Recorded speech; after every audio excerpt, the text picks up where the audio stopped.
நேர்மைனா ஒழுக்கம். அதே வார்த்தை தான் நேரா நிக்கிறதுக்கும் வருது.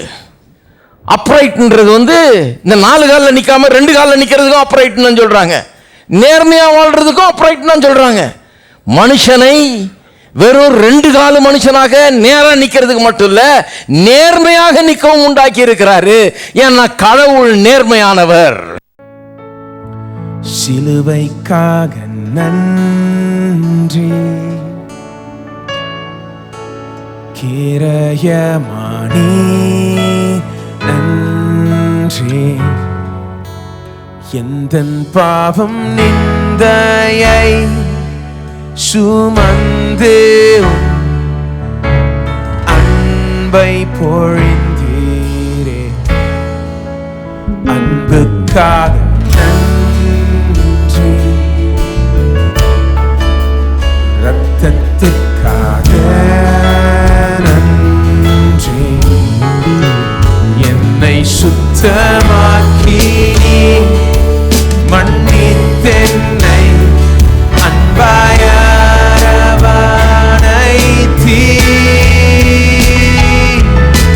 நீரே பாத்திர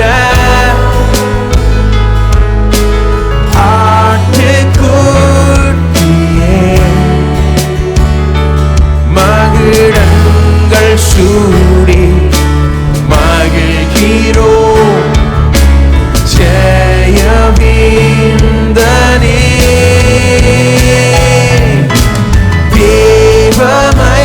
தேவமைந்தனே உன்னதர் இயேசுவே,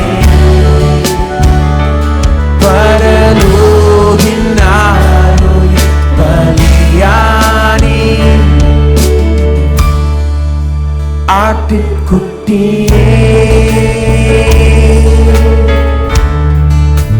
பாத்திர நீரே. சிலுவைக்காக நன்றி, கிரயமானே நன்றி, எந்தன் பாவம் நிந்தையை சுமந்து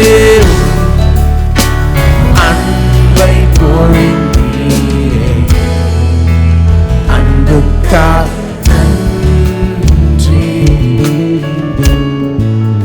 இரத்தத்துக்காக நன்றி, என்னை சுத்தமாக்கி மன்னித்தென்னை அன்பாய அரவணைத்தீ.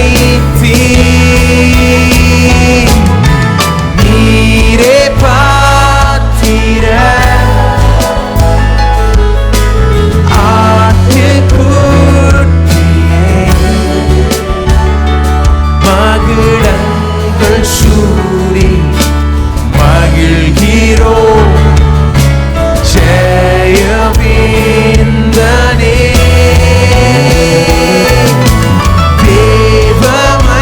தேவமைந்தனே உன்னதர் இயேசுவே, பரலோகின் ஆரோய் பலியானே. ஆட்டுக்குட்டியே, பாத்திர நீரே.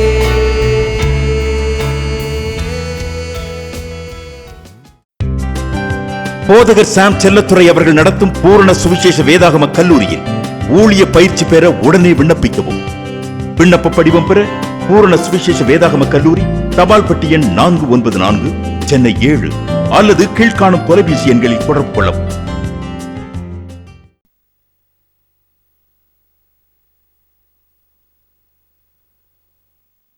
மனுஷனை உண்டாக்குன போதே தேவன் எப்படி உண்டாக்குனார்? தம்முடைய சாயலின்படி ரூபத்தின் மனுஷனை தன்னை போல உண்டாக்குனார்.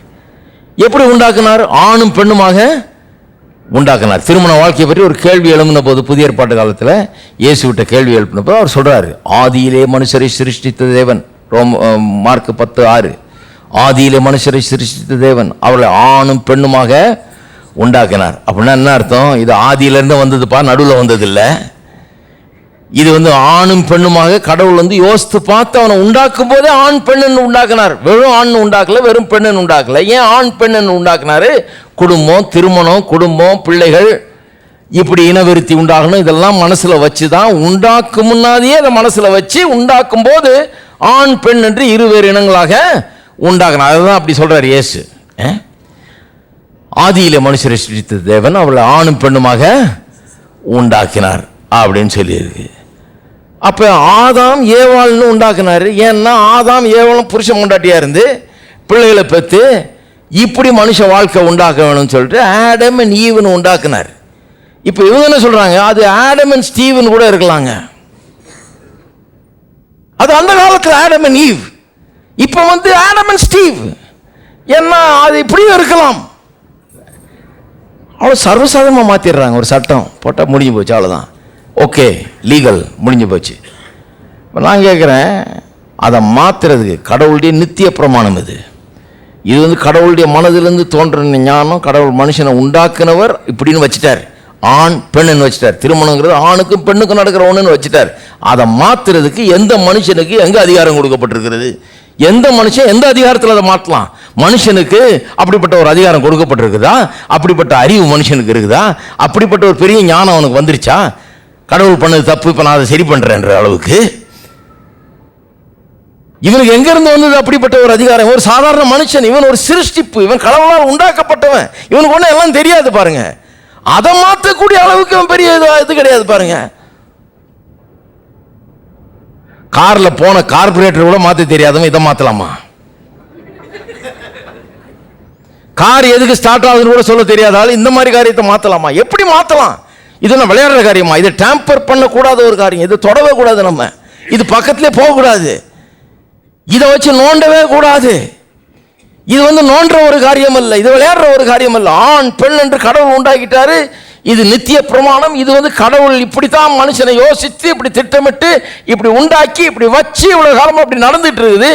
இதை மாத்துறதுக்கு எந்த மனுஷனுக்கும் அதிகாரமே கிடையாது. மற்ற கோளாறுகள் எல்லாம் சரி பண்ணணும். இது அப்படி ஆயிடுச்சு, அப்படி ஆயிடுச்சு, இது பிரச்சனை இருக்குது அப்படின்னு சொல்லலாம், சரி ஏற்றுக்கொள்ளலாம். அதை சரி பண்றதுக்கு வழியை பார்க்கணும் ஒழிய, அது ஏன் அங்கீகரிக்கணும் ஒழிய, இதெல்லாம் பண்ணணும் ஒழிய இதை மாத்துறதுக்கு அதிகாரம் இதை மட்டும் தொடவே முடியாது.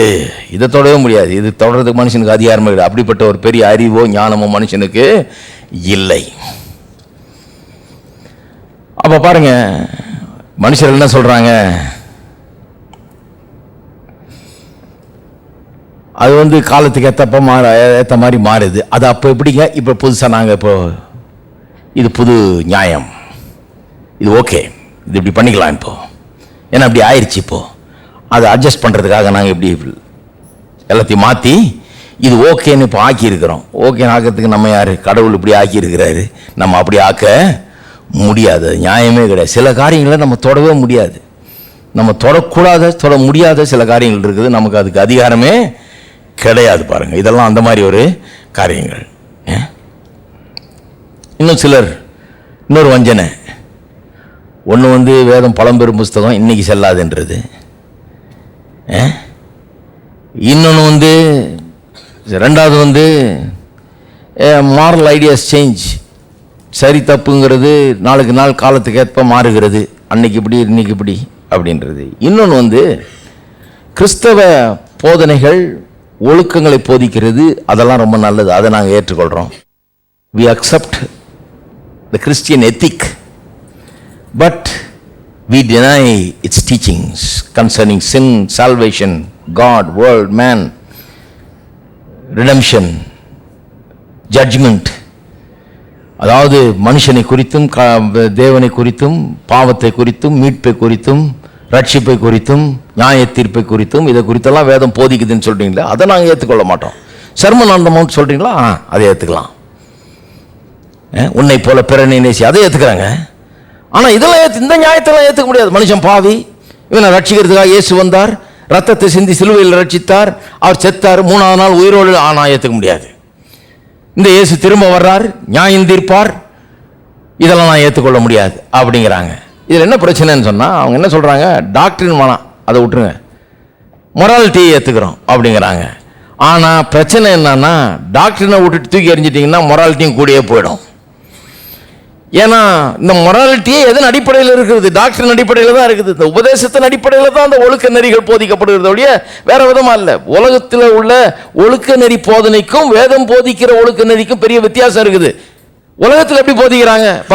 நம்ம ஜாதியில் அப்படி பண்ணுறதில்லை, நம்ம ஊரில் அப்படி பண்ண மாட்டோம், நம்ம தமிழ் கலாச்சாரத்தில் அப்படி பண்ண மாட்டோம், நம்ம இந்தியா கலாச்சாரத்தில் இப்படி செய்ய மாட்டோம், செய்யாத நல்லதில்லை, நம்ம இதுக்கு அது ஒத்து வராது அப்படின்னா சரி நியாயம்தான். அவங்க என்ன சொல்றாங்க? நம்ம எதுக்கு ஒத்து வராது, நம்ம பழக்க வழக்கம், நம்ம குடும்பத்துக்கு அது ஒத்து வராது, நாம அப்படி செய்யறது இல்லைங்கிறாங்க. அதுதான் மாரல் இன்ஸ்ட்ரக்ஷன். வேதம் அப்படி போதிக்கிறது இல்லை. வேதம் எப்படி சொல்லுது? நீ மீட்கப்பட்டவன், கழுவப்பட்டவன், பரிசுத்தமாக்கப்பட்டவன், புது மனுஷனா இருக்கிற, ரட்சிக்கப்பட்டவன், இயேசு ஆண்டவராக இருக்கிறாரு, அவர் ஆளுகிறாரு, அவருடைய சித்தம் செய்யப்படுது உன் வாழ்க்கையில். அப்போ நீ ஏன் அப்படி செய்யலாம்? அப்படி செய்ய முடியாது. ஆகவே நீ வித்தியாசமானவனாக இருக்க வேண்டும். இது வேற. இதனுடைய அடிப்படை என்ன? இயேசு எதுக்கு வந்தாரு, எதுக்கு செத்தாரு, எப்படி ரட்சித்தார், என்ன நான் என்னவா இருந்தேன், இப்போ என்னவா மாறி இருக்கிறேன், பழைய மனுஷன் போய் புது மனுஷன் ஆகி இருக்கிறேன், அதனால நான் இப்படி செய்ய முடியாது. அதுதான் கிறிஸ்தவ போதனை. கிறிஸ்தவம் மொராலிட்டியை டீச் பண்றதுக்கும் உலகம் டீச் பண்றதுக்கும் பெரிய வித்தியாசம் இருக்குது. அவங்க என்ன சொல்றாங்க? நம்ம ஊருக்கு அது சரி கிடையாது, நம்ம கிராமத்துக்கு சரி கிடையாது, நம்ம நாட்டுக்கு சரி கிடையாது. கரெக்ட். ஆனா கிறிஸ்தவம் சொல்லுது நமக்கு அது சரி கிடையாது. ஏன்னா நான் மீட்கப்பட்டவன், ரட்சிக்கப்பட்டவன், புது மனுஷன், பாவம் கழுவப்பட்டவன், நான் தேவனுடைய பிள்ளை, இயேசுடைய ஆண்டவராக இருக்கிறார், அவர் ஆள்றார், அவர் சித்தத்தை தான் நான் செய்வேன், என் சித்தத்தை என் இஷ்டத்தை நான் செய்கிறது கிடையாது. முற்றிலும் வித்தியாசம் பாருங்க. அதனால ஒழுக்க நெறிய மட்டும் வச்சுக்கிட்டு போதனையை தள்ள முடியாது. இது ஒரு வஞ்சனை. வஞ்சிக்கப்படாதவங்கன்றார். இப்படிலாம் மாடர்ன் டேஸ் வஞ்சனை வந்திருக்குது. நான்காவது ஒரு வஞ்சனை என்னன்னா, மரணம் மனுஷனுடைய வாழ்க்கையின் கடைசி. அது செத்த உடனே போச்சாங்கன்னா முடிஞ்சு போச்சு, மண்ணோட மண்ணா மனுஷன் போயிடுறான், அதுக்கப்புறம் வேற ஒன்றும் கிடையாது. ஆகவே புசித்து குடித்து சந்தோஷமா இருங்க, ஏன்னா நாளைக்கு சாவு வருது. இன்னைக்கு புசிச்சு குடிச்சு சந்தோஷமா இல்லைன்னா அப்போ செத்த பிறகா இருக்க போற. இப்பவே நல்லா சாப்பிடு, இப்பவே குடி, இப்பவே புசி, இப்பவே ஜாலியா இரு, ஏன்னா நாளைக்கு செத்தா முடிஞ்சது கதை அப்படின்றது தான் உலக பிலாசபி. ஆனா நாம அப்படி நினைக்கிறது இல்லை. புசிச்சு குடிச்சு சந்தோஷமா இரு, நாளைக்கு சாவு வரும் கிடையாது. நான் என்ன சொல்றேன்? இப்போ வாழ்றது எப்படி வாழ்றதுன்னு ஜாக்கிரதையா இருங்க, ஏன்னா நாளைக்கு கடவுளுக்கு முன்னாடி போய் நிற்க வேண்டியது வரும். இது டோட்டல் வித்தியாசம். ஹலோ, நாளைக்கு கடவுளுக்கு முன்னால போய் நான் நிற்க வேண்டியது வரும், பதில் சொல்ல வேண்டியது வரும், அவரை பார்க்க வேண்டியது வரும், இதெல்லாம் இருக்குது. ஆகவே அதுக்கேற்ற மாதிரி இப்பொழுது நான் என்ன பண்ணணும்? மாறிக்கொள்ள வேணும் என்று சொல்லுவது தான் இது. அவங்க அப்படி நம்புறதுனால அவங்க கடவுளை இது பண்றது இல்லை. ஏன்னா செத்தா முடிஞ்சதுன்றாங்க. நான் செத்தா கடவுள்கிட்ட போறேன்னு நம்புறேன். ஆகவே தான் நான் வித்தியாசமாக வாழ வேண்டியதாக இருக்கிறது. இருக்கீங்களா? கடைசியா இன்னொரு ஏமாத்து வேலை என்னன்னா, இன்னொரு டிசெப்ஷன் அல்லது இன்னொரு வஞ்சனை. வஞ்சிக்கப்படாதீங்கன்றாரு. இன்னொரு வஞ்சனை என்னன்னா, இது ரொம்ப மாடர்ன் டேல ரொம்ப பெரிய வஞ்சனை. அது என்னன்னா, கர்த்தர் அன்பா இருக்கிறார், ஆகவே பயப்படாதீங்க. நீ என்ன தப்பு பண்ணாலும் உன்னை மோட்சத்தில் அவரு சேர்த்துக்கொள்வார். கர்த்தர் அன்பா இருக்கிறதுனால அவர் நீ பாவம் பண்ண பண்ண பண்ண உன்னை பேசாமல் மன்னிச்சிட்டே இருக்கிறாரு. என்ன பண்ணாலும் அட்ஜஸ்ட் பண்ணிக்குவார். அவர் ஒன்றும் ரொம்ப ஸ்ட்ரிக்ட் கிடையாது, ஏன்னா அவர் ரொம்ப அன்பானவர். சில சின்ன பசங்க சொல்லுவாங்க பார்த்தீங்களா, எங்கள் அப்பா என்னை அடிக்கவே மாட்டார், ஏன்னா அவர் ரொம்ப அன்பானவர், எங்கள் அம்மா தான் அடிச்சுக்கிட்டே இருப்பாங்க. உண்மை என்னன்னா, அம்மா ரொம்ப அன்பு விடுறதுனால தான் அடிக்கிறாங்க. ஏன்னா இவன் நல்லா இருக்கணும்னு தானே அடிக்கிறாங்க. இவன் கெட்டு போனவன் கை ஓடினு அடிக்கிறாங்க, கால் ஓடினு அடிக்கிறாங்க. நாளைக்கு உருப்பிட மாட்டான் எப்படியே போனான்னு சொல்லி தான் அவங்க அப்பாவும் கஷ்டப்பட்டுக்கிட்டு அவன்கிட்ட இவ்வளோ நேரம் மல்லு கொடுத்துட்டு இருக்கிறாங்க. அது அவனுக்கு வழங்க மாட்டான். அவன் நினைக்கிறான் அப்பா ரொம்ப அன்பானவர், ஏன்னா அடிக்கவே மாட்டார், கண்டுக்கவே மாட்டார். அப்போ சிலருக்கு அப்படிப்பட்ட ஒரு எண்ணம், இந்த பரலோக அப்பா கண்டுக்க மாட்டார், இந்த பிரசையாருங்க தான் பெரம்பெடுத்துட்டு வந்துடுறாங்க அடிக்கிறதுக்கு. அந்த பரலோக பிதா கண்டுக்காதவர், அவர் அன்பாக இருக்கிறார். ஆகவே நீ என்ன வேணா பண்ணிக்க, ஜாலியாக இருந்துக்க. உனக்கு நாளைக்கு நியாய தீர்ப்பு கிடையாது, கடவுளுக்கு முன்னால் நிற்க வேண்டிய அவசியம் கிடையாது, உனக்கு அது கிடையாது இது கிடையாது அப்படின்னு 1008 இதை சொல்லி விட்டுறாங்க. இதுக்கெல்லாம் இப்படியெல்லாம் வஞ்சனைகள். வஞ்சிக்கப்படாதீர்கள்னு சொல்றாரு பவுல் அப்போஸ்தலன். எல்லாம் சொல்லுங்க, வஞ்சிக்கப்படாதீர்கள்.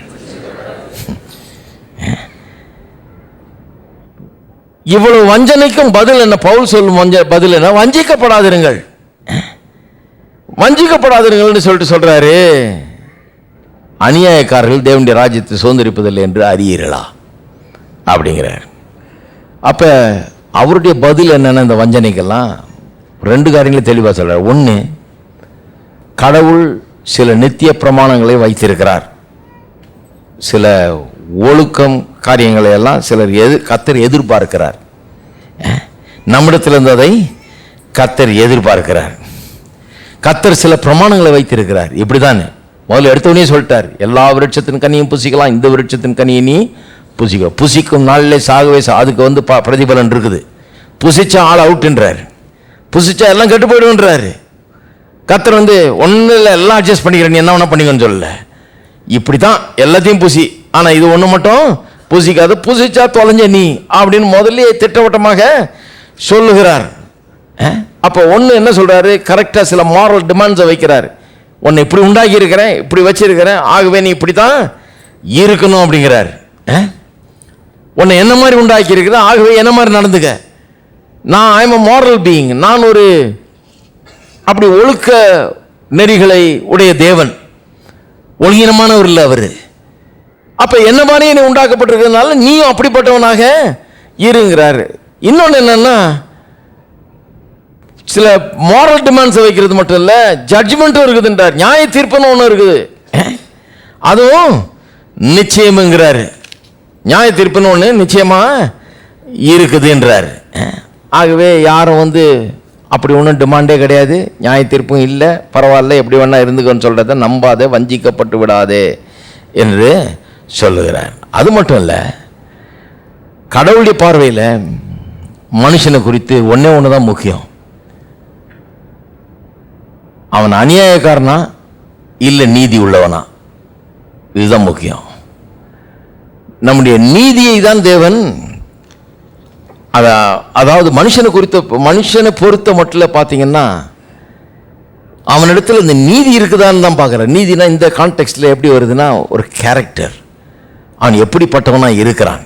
அநியாயக்காரர்கள், அன்ரைச்சஸ்னஸ் அப்படி மொழிபெயர்த்திருக்காங்க, அநியாயக்காரர்கள்னு சொல்லி.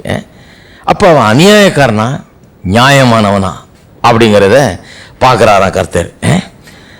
அப்போ கடவுளுக்கு பாருங்கள் எது முக்கியம்னு, கடவுளுடைய பார்வையில் எது முக்கியமோ அது நமக்கு நேரத்தில் முக்கியமாக தெரியுறது இல்லை.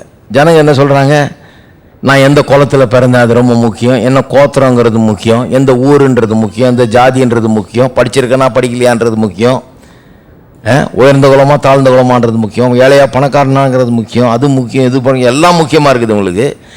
எதெல்லாம் முக்கியம் நினச்சிட்டு கடவுளுக்கு முன்னால் போய் ஒரு நாள் நிற்கிறாங்களோ இவங்க சொல்லுவாங்க, நான் எந்த வீட்டிலேருந்து வரேன் தெரியுமா, ஐயா எங்கள் குடும்ப பேர் என்ன தெரியுமா, எங்கள் ஊர் என்ன தெரியுமா, எங்கள் ஜாதி என்ன தெரியுமா. நான் சொல்கிறார், என்கிட்ட அந்த லிஸ்டெல்லாம் இல்லவே இல்லைப்பா சாரின்ட்டுருவார். ஜாதி பட்டியெல்லாம் நான் வச்சுக்கிட்டு பார்க்குறதே கிடையாது, உங்கள் ஊரை எனக்கு தெரியாது, போயிட்டு வாங்குவார். அந்த கதையை பேசாது. நான் என்ன குடும்பம் தெரியுமா, கர்த்தருக்கு முன்னால் என்ன righteousness, to you have righteousness, அது ஒன்று தான் முக்கியம். அப்போ ஏன் அதை எதிர்பார்க்கிறார், ஏன் மனுஷன்ட்ட ரைச்சஸ்னஸ் எதிர்பார்க்கிறார், நீதியை எதிர்பார்க்கிறார். ஏன்னா கடவுள் மனுஷனை அவரை மாதிரியே சிருஷ்டித்துட்டார். பாருங்க, மிருகங்கள்லாம் 4 காலில் போகுது, மனுஷன் மட்டும் 2 காலில் மேலே நிற்கிறவனா இருக்கிறான். பல காரியங்கள் இதை போதிக்கிறதுனா இதுக்கு ஒரு தனி சாமன் பிரசங்கம் பண்ணணும். இந்த 4 கால் 2 கால் விவகாரத்தை இது ரொம்ப முக்கியம். ஏன்னா மனுஷன் என்ன சொல்லிட்டாங்க, நான் ஒரு ஹையர் அனிமல். நம்ம ஊரில் காலேஜுக்கு போகிறோம், போயிட்டு ஸ்டைலாக 2 வார்த்தை இங்கிலீஷில் சொன்னாலும் நம்ம அதை உண்மை நம்பிடுறோம். அல்லது ஐம் ஜஸ்ட் ஹையர் அனிமல்னு அடையப்பா பொருளை காலேஜ் போய் வந்துருக்குது, என்ன அருமையாக சொல்லுதுன்னு. அதை மாதிரி ஒரு பெரிய இன்சல்ட்டு மனுஷ குலத்துக்கு கிடையவே கிடையாது. மனுஷனை ஒரு உயர் ரகமான மிருகம் என்று சொல்லு, மிருகம்னு சொல்லி தான் மிருகம் மாதிரி ஆயிட்டு இருக்கிறாங்க. மனுஷன் உயர் ரக மிருகம் இல்லைங்க, மனுஷன் தேவனுடைய சாயல்ல அவருடைய ரூபத்தின்படி உண்டாக்கப்பட்டவனாக இருக்கிறான். அதான் வேதவசனம் போதிக்குது. எல்லா மிருகமும் 4 காலில் தான் போகுது, கீழே இப்படி தான் பார்த்துட்டு போகுது. அதை இங்கே வா போன்னு சொல்கிறவன் தான் மனுஷன், அவன் நின்றுட்டு இருக்கிறான் நேராக. அது வான்னா இப்படி தான் வரும், போனா அப்படி தான் போகும். மனுஷன் அதை அதிகாரம் பண்ணக்கூடியவனா, அதுக்கு மேலே இருக்கிறான். ஏன் அவனை 2 காலில் நிற்கக்கூடியவனா உண்டாக்கி இருக்கிறார் கடவுள்? ஏன்னா அவன் தேவனை முகமுகமாக தரிசித்து தேவனுக்கு முன்னால தலை நிமிர்ந்து நின்று தேவனுடைய முகத்தை பார்த்து அவருடைய கண்ணை பார்த்து அவரிடத்தில் பேசி அவரோட ஐக்கியம் கொள்ளும்படியாக தான் மனுஷனை இப்படி உண்டாக்கி இருக்கிறார், அப்ரைட்டா. அந்த அப்ரைட்ன்ற வார்த்தையை கவனிங்க, நேர்மையானவனா. நேர்மைனா ஒழுக்கம். அதே வார்த்தை தான் அது நேரா நிக்கிறதுக்கும் வருது. அப்ரைட்ன்றது வந்து இந்த 4 காலில் நிக்காம 2 காலில் நிக்கிறதுக்கும் அப்ரைட்னு சொல்றாங்க. நேர்மையா வாழ்றதுக்கும் அப்ரைட்னு சொல்றாங்க. மனுஷனை வெறும் 2 கால மனுஷனாக நேரா நிக்கிறதுக்கு மட்டும் இல்ல, நேர்மையாக நிக்கவும் உண்டாக்கி இருக்கிறாரு. ஏன்னா கடவுள் நேர்மையானவர். அவரை போலவே இருந்து அவரை முகமுகமாய் தரிசித்து அவருடைய கண்ணை பார்த்து பேசி அவரோட ஐக்கியம் கொள்ளும் விதத்தில் மனுஷன் உண்டாக்கப்பட்டிருக்கிறான். இப்படி உண்டாக்கின பிறகு நான் மற்றபடி எப்படி இருந்தாலும் அவர் ஏற்றுக்கொள்வதில்லை. அதுதான் அவருடைய டிமாண்ட். அவர் என்ன சொல்றாரு, நான் உன்னை எப்படி உண்டாக்கினேன், அப்படி இருக்கிறியா நீ? நீ சொல்ல, ஐயோ நான் அப்படி பண்ணலங்க, எதிர் வீட்டுக்காரன் எவ்வளோ அக்கிரமக்காரன், பக்கத்து வீட்டுக்காரன் எவ்வளோ மோசமானவங்க, அதெல்லாம் பேசாதன்றார். நான் உன்னை எப்படி உண்டாக்குனேன்? நம்ம எல்லாரையும் பார்த்து நம்மளை அளவுகோல் அளந்துட்டு இருக்கிறோம். அவன் பாவம் இவ்வளோ இருக்குதுங்க, என்னது இவ்வளோதான் அப்படின்னு. கர்த்தர் சொல்றாரு, இந்த அளவுகோல்லாம் செல்லாதீங்க. நான் உன்னை எப்படி உண்டாக்குனேன்? நேர்மையானவனா உண்டாக்குனேன், நேரா நிற்கிறவனா உண்டாக்குனேன், என்னை போல உண்டாக்குனேன். நீ என்ன மாதிரி இருக்கிறியா? என்ன மாதிரி தான் வாழ்ந்துட்டு இருக்கிறியா? என்னோட ஐக்கியம் கொண்டு இருக்கிறியா? என்ன நேராக பார்க்க முடியுமா? என்ன கண்ணு பார்க்க முடியுமா? முகத்துக்கு முகம் நீ தரிசிக்க முடியுமா? என்னோட கூட நீ ஐக்கியம் கொள்ள முடியுமா? அதுதான் முக்கியம், மொழியோ வேற எதுவும் முக்கியம் இல்லைன்ற. நம்ம எல்லாத்தையும் முக்கியம் நினச்சிட்டு இருக்கோம். சிலர்லாம் பரலோகம் போய் அங்கே போய் சொல்ல, நான் எந்த சர்ச்சு தெரியுமாண்டவரே,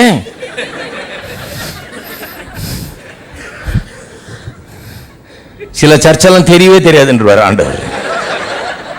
பைபிளில் இருக்குது. கர்த்தாவே கர்த்தாவேன்னு சொல்லிட்டு வருவாங்களாம். நான் உன்னை அறியன்றுவார், தூரமாக போன்றார், உன்னை யாருன்னே தெரியாது எனக்கு, சும்மா கர்த்தாவே கர்த்தாவே என்னது அப்படின்றார். அப்போ கர்த்தருடைய டிமாண்ட், நான் உன்னை என்ன மாதிரி உண்டாக்குனேன், என்ன மாதிரி நீ இருக்கிறியா? அவ்வளோதான், சிம்பிள், வேற ஒன்றுமே கிடையாது. பாவம் பாவம் பாவம்ன்றாங்க. என்ன பாவம்? இதுதான், அப்படி இல்லாததுதான் பாவம். கடவுளை மாதிரி நான் உண்டாக்கப்பட்டிருக்கேன், கடவுளை மாதிரி நான் இருக்கிறேன்னா அதுதான் தேவன்கிட்ட வேற எதுவும் கிடையாது. நீங்க எந்த ஜாதி குலம் கோத்திரம் எந்த ஊர் படிச்சிருக்கீங்களா படிக்கலையா யாரு என்ன அதெல்லாம் பிரச்சனை கிடையாது. மனுஷனா நீங்க கடவுளை மாதிரி உண்டாக்கப்பட்டிருக்கிறீங்க. அப்ப கடவுளை மாதிரி வாழ்ந்துருக்கிறீங்களா? இங்க கடவுளை மாதிரி வாழ்ந்து கொண்டிருக்கிறீங்களா? கடவுளை மாதிரி தான் இருக்கிறீங்களா? இன்றைக்கு கடவுளுடைய முகத்தை பார்க்க முடியுமா? இன்னைக்கு கடவுளை கண்ணு பார்க்க முடியுமா? அவருக்கு முன்னால நிற்க முடியுமா? அது ஒன்றுதான் கடவுளுக்கு முக்கியம்.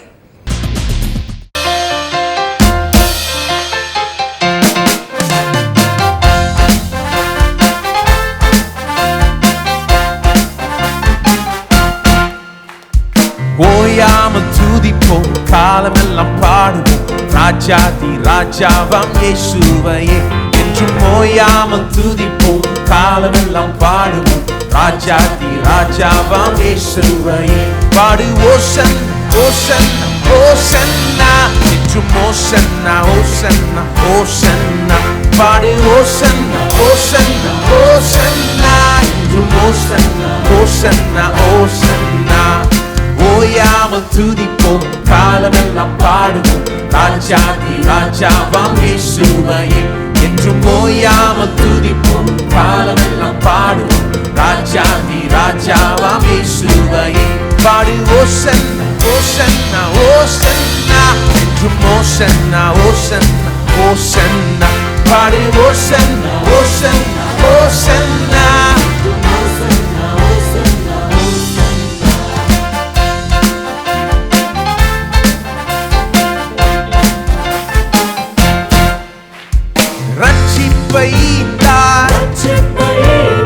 கிருபை பொழிந்தார், வாக்குத்தத்தம் செய்தார், நிறைவேற்றி முடித்தார்.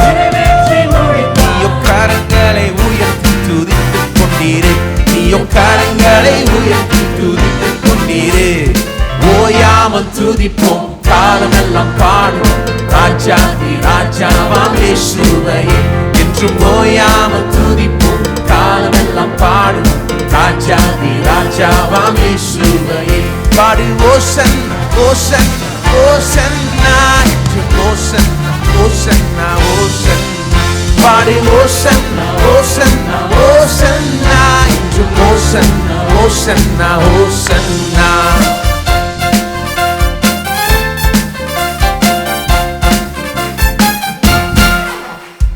கட்டுகளை அறுத்தார், சாபங்களை முறித்தார்,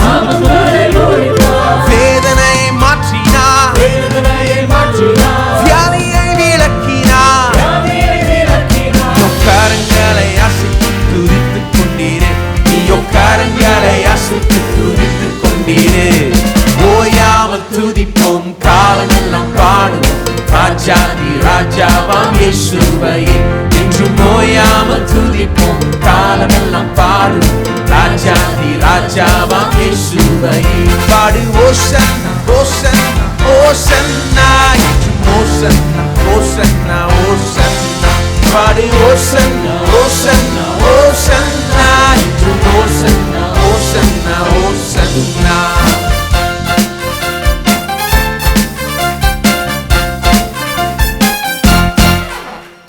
சத்துருவை மீறித்தார் எல்லோரும் எதிரி அடங்கினார் இயேசுவே ஜெயித்தார் ராஜரீகம் செய்கிறார் கரங்களை தட்டி துதித்துக் கொண்டீரு நீயோ கரங்களை தட்டி துதித்துக் கொண்டீரு ஓயாமல் துதிப்போம் காலமெல்லாம் பாடுவோம் ராஜாதி ராஜாவாம் இயேசுவை இன்றும் ஓயாமல் துதிப்போம் காலமெல்லாம் பாடுவோம் ராஜாதி ராஜாவாம் இயேசுவை பாடு ஓசன்னா ஓசன்னா ஓசன்னா என்றும் ஓசன்னா ஓசன்னா ஓசன்னா பாடு ஓசன்னா ஓசன்னா ஓசன்னா என்றும் ஓசன்னா ஓசன்னா ஓசன்னா